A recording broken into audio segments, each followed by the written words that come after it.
선교지에서 주신 사명들 잘 감당하시고 돌아오셨는데요. 앞으로도 태국 땅 위에서 계속해서 기도해 주시고요.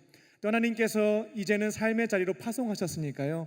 가정과 교회와 일터에서 생활 선교사가 되어서 나에게 오늘 주시는 역할과 사명에 따라 또 주어진 사명들을 감당해 가는 또 청년들 되시기를 주님의 이름으로 축복합니다. 한 1년 전쯤인가요? 짧은 영상이었는데 한 10초 정도 되는 영상을 본 게 기억이 납니다. 꼬마 아기가 있어요. 근데 아기가 이렇게 머리띠를 하고 있었고요. 그 앞에 막대기가 매달려 있고 앞에는 돈이 주렁주렁 이렇게 달려 있습니다. 그럼 아기가 그 돈을 보면서 막 이렇게 기어가요. 근데 점점 큽니다. 아기가 아이가 되고 어린이가 되고 청소년, 청년, 장년, 노년이 될 때까지 계속 뛰어갑니다. 눈앞에 보이는 대롱대롱 달려있는 돈을 보면서 막 뛰어가는 거죠. 점점 늙어가다가 요만한 관에 쏙 들어가요. 이 10초짜리 영상이었고 나름대로 충격적으로 제 머릿속에 남아 있습니다.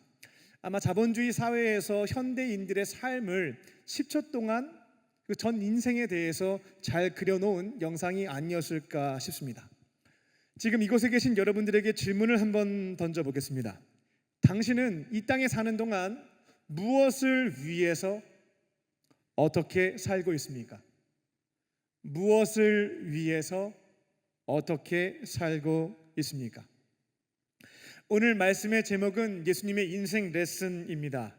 예수님을 나의 구원자이자 내 삶을 이끌어 주시는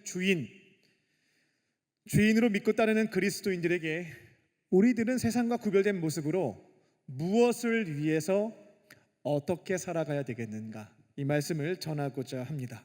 오늘 선포되는 말씀을 머리로 깨닫고 또 마음으로 믿고 삶의 자리에선 용기 내어 실천하심으로 이제는 그리스도인답게 올바른 삶의 목적과 방법을 붙잡고 살아가는 저와 여러분 되시기를 주님의 이름으로 축원합니다. 첫 번째로 하나님의 뜻대로 행합니다. 그리스도인은 이 땅에 주어져 있는 시간 동안 하나님의 뜻이 무엇일까, 이것을 찾고 행하며 살아갑니다. 14절입니다. 예수님은 초막절을 맞이해서 예루살렘에 가셨죠. 율법에 의해서 3대 절기가 됐기 때문에 하나님의 성전이 있는 예루살렘에 가신 겁니다. 그리고 명절 중간쯤이 되었을 때 성전 앞에 서서 많은 유대인들에게 하나님의 말씀을 가르치시기 시작했습니다. 16절입니다. 예수님은 내가 한 30년 살면서 깨닫게 된 나만의 어떤 철학과 사상을 알려줄게요 하지 않았고요. 나를 보내신 분, 나를 보내신 하나님의 뜻, 그분의 교훈을 유대인들에게 가르쳐 주었습니다. 17절을 보게 되면 하나님의 뜻이 무엇인지를 그곳에 있는 이들에게 알려주셨던 겁니다.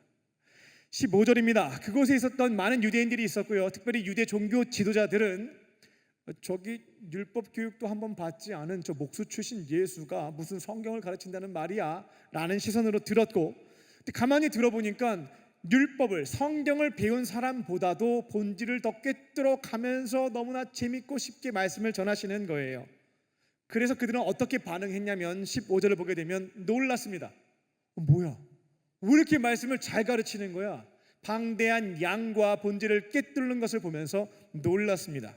그들의 반응은 말씀을 들었을 때 놀랐다, 이렇게 끝이 납니다. 이게 전부입니다. 우리는 그 당시 종교 지도자들을 반면교사로 삼아야 되겠습니다. 하나님의 말씀을 들을 때 어떻게 우리는 들어야 되겠는가? 설교자가 자신의 사상과 개인적인 견해, 이런 것들을 얘기할 때는요, 듣고 흘리시면 되겠습니다. 그런데 설교자가 성경에 기록되어 있는 하나님의 교훈을 전하기 시작한다면 먼저는 귀로 듣고요, 놀라는 것으로 끝나면 안 되겠습니다. 말씀을 듣고 새로운 것을 깨닫게 되었다면, 놀라게 되었다면 이것을 내게 주시는 하나님의 말씀, 진리의 말씀으로 믿고 이제는 삶의 자리에서 반영시키는 거죠. 삶에서 행하는 것입니다. 이게 바로 그리스도인들이 100년 정도 살아가는 이 땅에서 살아가는 방법, 방식에 해당된다는 것입니다. 우리는 교회 밖에서 6일간의 시간을 보내면서 즉 가정과 일터와 캠퍼스에서 수도 없이 많은 선택의 기로에 놓이게 됩니다. 일반적으로 선택하는 것과 무의식적으로 선택하는 것 다 포함해서요, 약 3만 5천 번의 선택을 하루 동안 한답니다. 대다수는 무의식적으로 한다고 해요. 그러면 의식적으로 하는 선택은 하루에 몇 번 정도 될까요? 무엇을 먹을까? 어디를 갈까? 어떤 말을 할까? 평균적으로 150번 정도 사람은 의식적으로 하루에 선택을 한다라고 합니다. 그처럼 선택의 기로에 놓이게 되었을 때 우리는 어떻게 하냐면, 첫 번째 D지에 있는 것처럼 하나님의 뜻을 구하는 겁니다. 하나님의 뜻, 하나님이 원하시는 게 무엇일까를 찾아보고 나의 삶에서 반영시키는 거죠. 성경에 기록되어져 있는 하나님의 교훈을 찾아보고 내 삶에 적용시켜 보는 것입니다. 지하철과 버스를 타고 가는데 연세가 드신 분이 내 앞에 서 계십니다. 고민하겠죠. 선택의 기로에 서는 겁니다. 자리를 양보할 것인가 말 것인가. 이제 시험 기간이 다가옵니다. 동기가 찾아와서 지금까지 필기한 것을 나에게 달라고 합니다. 줄 것인가 말 것인가. 오늘 회사에서 함께 일하는 팀원에게 업무를 지시했는데 잊어버리고 놓쳤습니다. 문제가 발생했습니다. 여기에서 나는 어떻게 반응할 것인가. 오늘따라 사장님이, 팀장님이 나한테만 엄청나게 많이 줘서 내가 일찍 퇴근해야 되는데, 이거 다 한다고 해서 진급시켜주는 것도 아니고 월급 더 주는 것도 아니고 성과급 주는 것도 아닌데 왜 이렇게 나한테 일을 많이 시키는 거야. 이와 같은 상황에서 나는 거절할 것인가 받아들일 것인가. 여자친구와 데이트를 하는데 내가 볼 때는 별일이 아닌 것 같은데 화가 나 있습니다. 내가 뭘 잘못했는지 도무지 알 수가 없습니다. 여기서 나는 참고 기다려야 하는가, 아니면 이 문제를 두고 다투어야 하는가. 집에 돌아왔는데 너무나 힘이 든데 어머니는 자꾸 손 씻으라고 하고 씻고 오라고 하고 쓰레기 좀 내다 버리라고 하고, 나는 오늘 그냥 피곤해서 아무것도 안 하고 싶은데 자꾸만 뭘 하라고 얘기를 하십니다. 이 말씀에 따라 반응을 할 것인지 거절할 것인지 우리는 선택의 기로에 서게 됩니다. 우리는 주일을 제외한 6일의 일상의 삶에서 다양한 선택의 기로에 서게 됩니다. 그리스도인들은 그때마다 나의 사상과 생각, 개똥 철학이 아닙니다. 나를 보내신 분, 하나님의 교훈, 하나님이 원하시는 것이 무엇인지를 한번 생각해보고 반영하는 사람들, 이게 바로 그리스도인들의 삶의 방식이라는 것입니다. 더 쉽게 말씀을 드리자면, 내가 주인으로 믿고 계시는 예수님이라면 이 작은 선택의 기로 앞에서 어떠한 선택을 하실까? 기도의 자리에서 한번 물어보고 나름대로 주시는 말씀이 있다면 그대로 행해 보는 것입니다. 때로는 체력적으로도 좀 힘들고 심적으로도 영적으로 지쳐 있을 때가 있습니다. 그때는 묻는 것까지는 하시고요, 그 다음에 정 안 되겠으면 못 하겠어요 하면 됩니다. 오늘은 쉬겠습니다. 내일 하겠습니다. 넘어갈 때도 있는 거죠. 이거 넘어갔다고 해서 지옥 가는 거 아니니까 너무나 힘이 들면 묻고 못하는 날이 있을 수도 있습니다. 그래도 늘상 우리는 선택의 기로에 놓이게 되었을 때 예수님이라면 어떻게 했을까? 이걸 20대부터 30대 때까지 계속 물으면서 하나씩 시행착오도 겪어보고 정리해 가는 것입니다. 그렇게 나를 보내신 하나님의 뜻을 구하고 성경에 기록되어 있는 하나님의 교훈, 이것을 구체적인 내 삶의 자리에서 반영시키며 사는 것이 그리스도인들의 삶의 방식인 줄로 믿습니다. 17절입니다. 그리고 예수님은 지금 가르쳐 주시는 하나님의 교훈, 이것을 듣고 놀라는 것으로 그치지 않고, 내가 지금 나를 보내신 하나님의 뜻을 알려줬잖아요. 이것대로 살아보게 되면 이게 내 개인적인 사상이 아니라 하나님의 뜻이 맞다라고 하는 것을 경험하게 될 겁니다 라고 알려주세요. 이거 그대로 행해보면 지금 당장 당신의 생각과 가치관과 사고방식과는 조금은 다르고 반대가 될 수 있겠지만, 그래도 나를 보내신 분의 교훈에 따라서 행하게 되면 삶에서 승리를 거둘 수가 있고 복된 인생을 살아갈 수가 있는 거예요. 이거를 가르쳐 주신 겁니다. 우리 주변에 이렇게 가끔 말씀하시는 분들 제가 듣게 됩니다.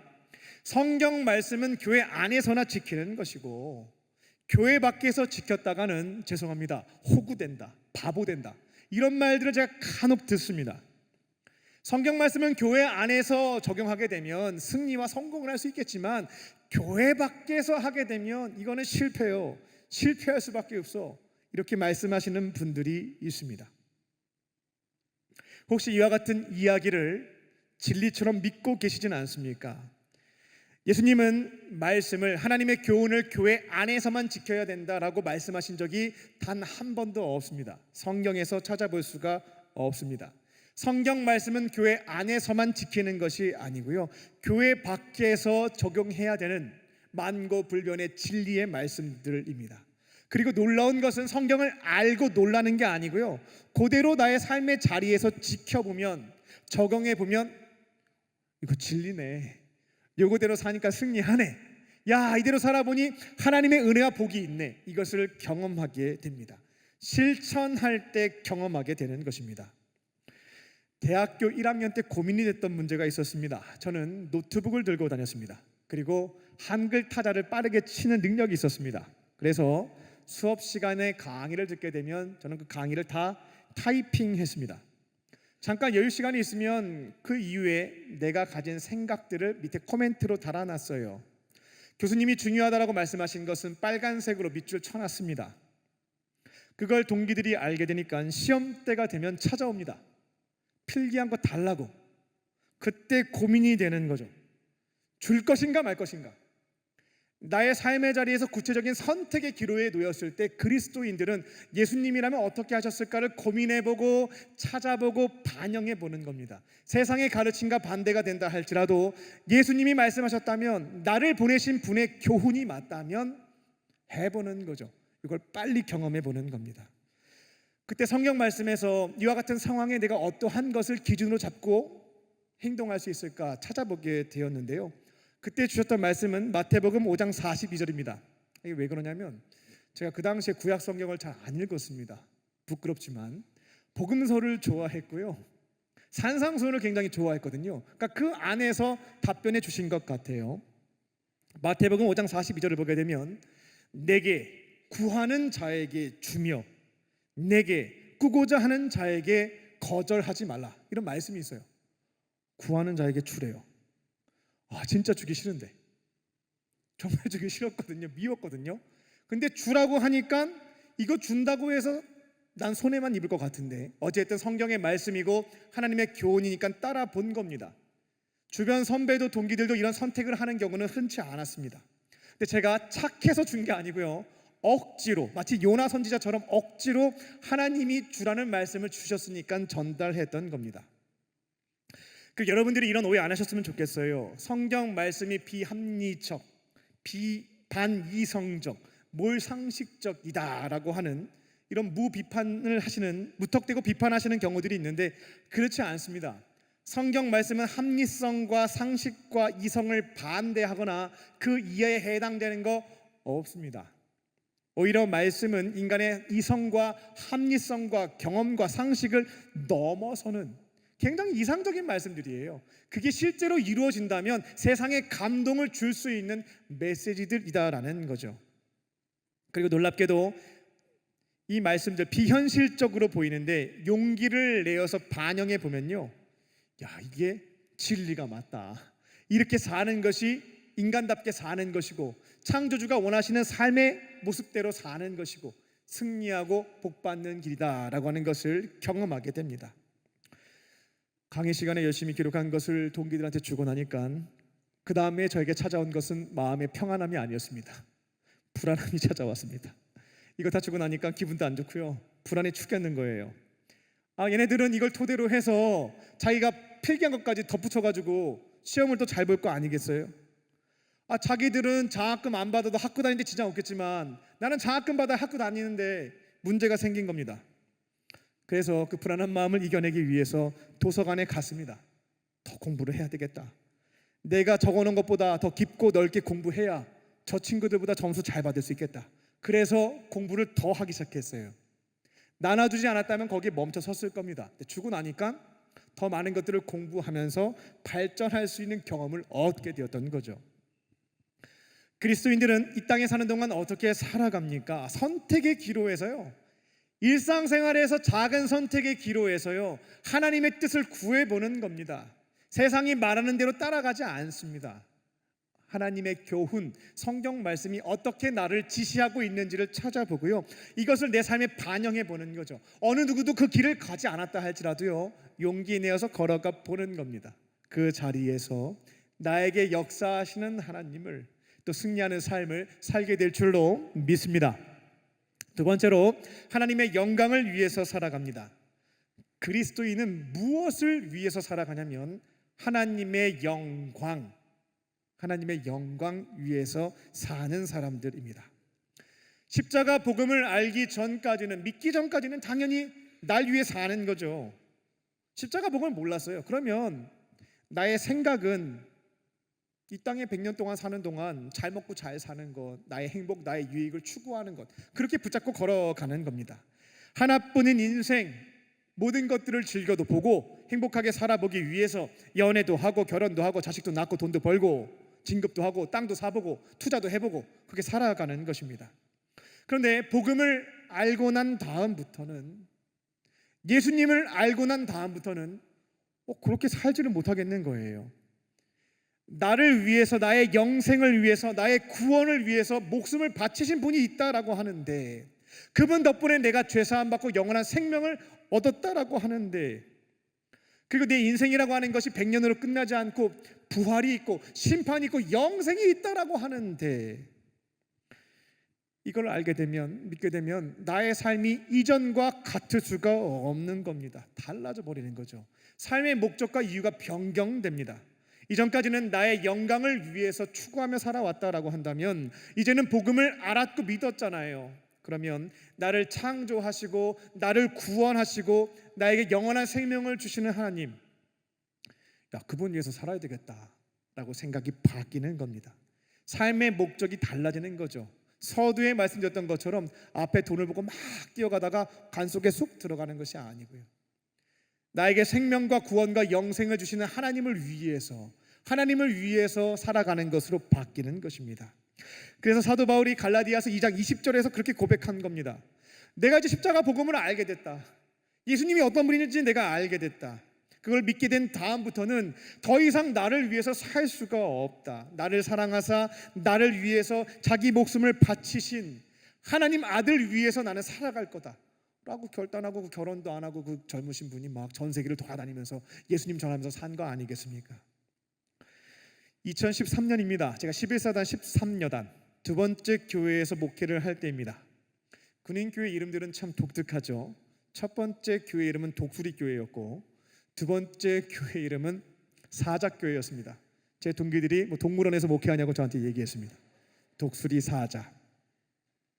사자교회는 신병들이 들어와서 훈련을 받는 신병교육대가 있는 교회였습니다. 1년에 약 4천 명의 신병들이 들어왔고, 그 중에서 한 2,700명 정도가 세례받고 자대 배치받았습니다.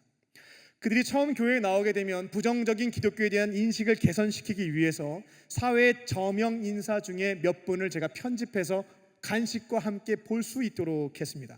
간식을 주면서 봐야 마음이 열려서 더 잘 들리거든요.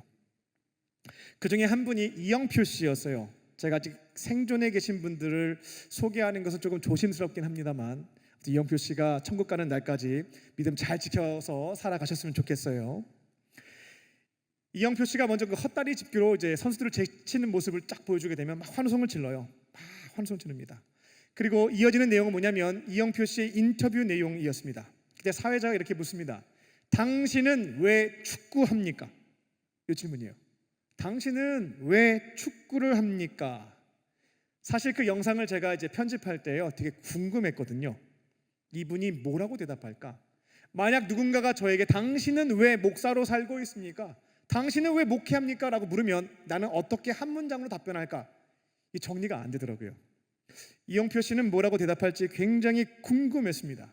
그때 딱 한 문장으로 대답하게 되는데, 그게 뭐였냐면 하나님 영광 위에서 축구합니다. 이 끝이었어요.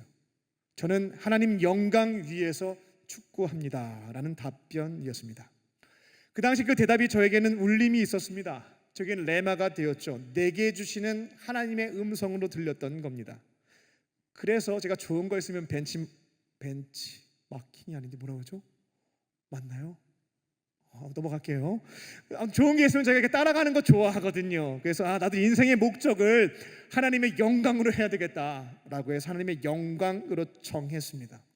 내가 가정에서, 교회에서, 일터에서 주어진 역할에 충성을 다하는 이유는 다른 거 없다.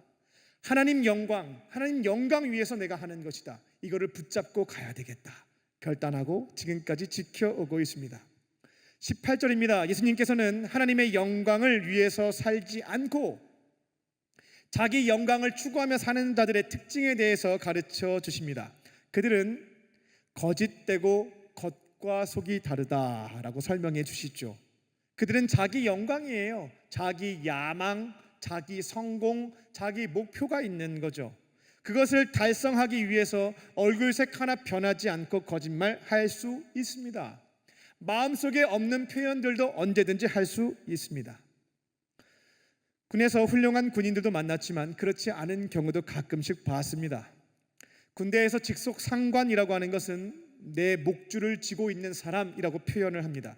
왜냐하면 직속 상관은 1년에 2번인가요? 나에 대해서, 부하에 대해서 주관적, 객관적 평가를 하게 되는데 이것을 평정이라고 했습니다. 그 평정이 기초가 되어서요, 결국 피라미드 구조에서 치열한 경쟁 구도 안에서 평정을 잘 받아야, 점수를 잘 받아야 진급할 수가 있었죠. 그래서 직속상관, 평정을 하는 직속상관은 내 목줄을 쥐고 있다라는 표현들을 했습니다. 부하들 중에는 직속상관을 존경하는 자들도 있었지만 굉장히 미워하는 경우도 있었습니다. 그러면 그분이 없는 자리에서 제가 목회자니까 제가 어디 가서 떠들지는 않을 거잖아요. 얼마나 그 상관에 대한 욕을 하는지 몰라요. 그럼 제가 이제 동의하지는 않지만 그 사람이 얼마나 힘들어하는지 공감은 해드립니다. 아이고, 힘들 수 있겠네요. 그런데 너무나 제가 충격받았던 것은 그 상관이 나타나게 되면 이 사람의 태도가 돌변이 되는 겁니다. 너무나 잘하는 거예요. 조금 과장을 하자면 손바닥에 지문이 쥐어질 정도로 비비는 것을 제가 봤습니다. 살기 위해서 그럴 수 있겠다, 최대한 이해해 보려고 노력을 했지만 마음이 힘든 것은 사실이었습니다. 이렇게 사는 이유는 하나밖에 없는 거죠. 자기 영광, 자기 야망이 있으니까 이 거짓을 혹은 겉과 속이 다른 것을 선택하게 된다라는 것입니다. 그런데 하나님의 영광이 삶의 목적인 경우는 다릅니다. 18절에 나와 있는 것처럼 진실돼요. 하나님의 영광 위에서 살아가는 사람들을 가만히 보게 되면 진실됩니다. 즉 거짓이 없고요, 겉과 속의 차이가 없을 수는 없겠지만 차이가 크지 않는 것을 확인해 볼 수가 있겠습니다. 그들은 보내신 그 자리에서 다른 거 없거든요. 자기 영광, 나의 성공 위에 살지 않습니다. 하나님의 이름이 거룩히 여김을 받으실 수 있도록, 그곳에 계신 하나님께서 영광 받으실 수 있도록 나에게 주어진 그 자리를 소중하게 여기고 지금 나에게 주어진 역할과 사명에 저렇게까지 할 수 있을까 싶을 정도로 최대한으로 최선을 다하는 것이죠. 그렇게 주어진 그 자리에서 나에게 맡겨진 역할을 성실하게 감당함으로 많은 사람들에게 하나님 영광 받으시도록 하는 거예요. 그리고 이와 같은 삶에 대한 평가는 이 세계관 자체가 다른 거죠. 세상 사람들에게 받는 게 아니고요, 하나님 앞에 서게 되었을 때 예수님이 재림하시거나 내가 죽어서 공의로우신 재판장 하나님 앞에 서게 되었을 때 진짜 평가를 받는 것임을 믿기에 지금 옆에 있는 사람들이 뭐 이렇고 저렇고 말해도 크게 신경 쓰지 않습니다. 내가 성실하게 산 당장의 결과가 세속적인 성공과 진급이 아니라 할지라도 크게 흔들리지 않더라고요. 나는 하나님을 위해서 산 것이고 결국 이에 대한 평가와 보상은 하나님 앞에 서게 되었을 때 받을 것이기에 지금 당장 사람들이 주는 칭찬과 보상에는 크게 흔들리지 않았다라는 것입니다. 그래서 하나님의 영광이라고 하는 것이 막대기에 달려있는 나의 삶의 목적이 되는 사람들은 진실됩니다. 거짓이 적어요. 겉과 속의 차이를 줄여 나갑니다. 우리는 무엇을 위해서 살아갑니까? 단순합니다. 예수님처럼요, 자기 영광이 아닙니다. 하나님의 영광을 위해서 살아가는 자들인 줄로 믿습니다. 가정과 교회와 일터에서 내가 얼마나 살지 알 수 없죠. 하나님께서 허락하신 시간과 그 구역에서 나에게 생명도 주셨고요, 목숨 바쳐 구원도 해주셨고요, 영원한 생명을 주신 하나님, 그분을 위해서, 그분의 영광을 위해서, 그분이 영광 받으시도록 나에게 주어진 역할과 사명에 최선을 다해서 살아가는 저와 여러분 되시기를 주님의 이름으로 축원합니다. 끝으로 하나님의 공의에 순종합니다. 그리스도인들은 이 땅에서 살아가는 짧은 기간 동안 하나님의 공의가 무엇인지를 찾고 하나님이 선하게 여기시는 거는 하는 거죠. 하나님이 악하게 여기시는 거는 그만두는 거죠. 그렇게 살아가는 것입니다. 19절입니다. 초막절에 모여 있었던 유대인들 중에서 종교 지도자들에 해당되는데 그들은 예수님을 죽이려고 했습니다. 무섭죠. 그냥 가두는 게 아니에요. 죽이려고 했습니다. 요한복음 5장에서 예수님은 38년 동안 걷지 못했던 병자를 고쳐주셨어요. 너무나 기쁜 일이죠. 40년 인생을 못 걸었는데 처음 걸은 겁니다. 모두가 기뻐해야 되는데 하필 그날이 안식일이었네요. 사람들이 만들어 놓은 안식일 추가 규정에 따르면 죽는 사람 제외하고는 병을 고치면 안 됐습니다. 안식일에 하나님이 쉬셨던 것처럼 모든 사람들도 생명이 위독하지 않는 한 병 고치는 것도 안 되고 다 쉬어야 된다. 예배하고 쉬는 거다라고 하는 것이 규정이었습니다. 이와 관련돼서 사람들은 예수님이 사람을 고쳐준 것은 기쁜 일이긴 하지만 율법을 어겼기 때문에 당신은 잘못했다 비난하고 공격을 했습니다. 그때 예수님이 어떻게 답변하셨냐면 그냥 넘어가시면은 죽이려고까지는 안 했을 텐데 이렇게 꼭 굳이 설명을 하셨어요. 내 아버지가, 하나님을 아버지라고 표현했어요. 내 아버지가 지금 일하고 계셔서 내가 동참했는데 다들 왜 난리냐라고 설명을 했던 거죠. 그러니까 그 당시에 종교 지도자들이 분노했습니다. 어디 저기 시골뜨기 저기 청년 저기 예수가 목수 출신인 그 예수가 하늘에 계신 하나님을 아버지라고 얘기하면서 마치 자신을 신의 아들인 것처럼 신격화했다. 이게 신성 모독죄예요. 이것 때문에 분노했고요. 어디 감히 하나님이 안식일에 일을 하신다는 말을 함부로 내뱉을 수 있냐? 안식일에 쉬고 계신데 너가 뭔데 하나님이 일하시는 것을 받고 동참하고 있다는 표현을 쓸 수 있냐? 그래가지고 이제 분개했고 죽이려고 했다라는 겁니다. 그래서 예수님에 대해서 공격을 했습니다. 지금 그 말씀을 하고 계신 겁니다. 22절입니다. 예수님은 이처럼 반대하는 세력들, 안식일에 병자를 고친 예수님에 대해서 공격했던 자들의 생각을 고쳐주시게 됩니다. 안식일에 아무 일도 하면 안 되는데 유대인들이 이것만큼은 봐주는 게 있었습니다. 그게 뭐였냐면 할례였습니다. 하나님께서 선택받은 백성임을 증명할 수 있는 증표로 아브라함에게 말씀하셨던 것이 할례였죠. 그래서 창세기 17장을 보게 되면 아브라함과 그 자손들, 그 부족에 속해 있었던 남자들이 할례를 행했습니다. 그래서 할례 받은 사람들은 하나님의 구원받은 백성이 맞아 라고 하는 증명할 수 있는 증표, 이걸로 할례를 삼도록 하셨다라는 겁니다. 그리고 그 이후부터는 사람이 사내 아이가 태어나게 되면 날짜를 정해놨어요. 8일째 되는 날 할례를 행해라 라고 말씀하신 거죠. 근데 문제가 되는 게 태어나고 8일이 지난 그 날이 안식일에 해당되는 경우였습니다. 이스라엘 백성들은 안식일이 되면 하나님께서 쉬셨던 것처럼 예배하고 다 휴식해야 됐습니다. 그런데 할례는 어떻게 하지? 8일째 되는 날 하라고 하셨는데 다음 날로 넘길 수도 없겠고, 그래서 안식일날 다른 거는 몰라도 할례는 할 수 있도록 자기들이 정했습니다. 안식일에는 할례해도 괜찮아 추가 규정을 만들었던 겁니다.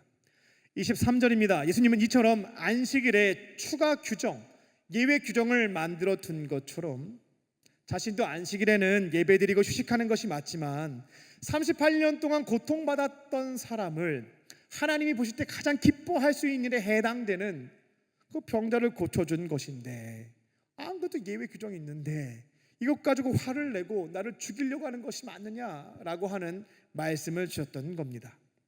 그리고 안식일에 병자 고치면 안 돼 라고 하나님께서 모세에게 말씀하신 것이 없습니다.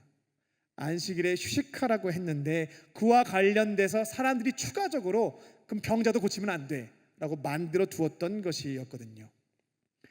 그러니까 병자 고쳐주지 말라는 것은 하나님이 주신 명령도 아니었고 자기들이 만들어 놓은 추가적인 규정에 불과한 것인데 내가 이거 어겼다고 나를 죽이려고 하는 것이 맞냐? 라고 말씀하신 겁니다. 24절입니다. 결론이죠.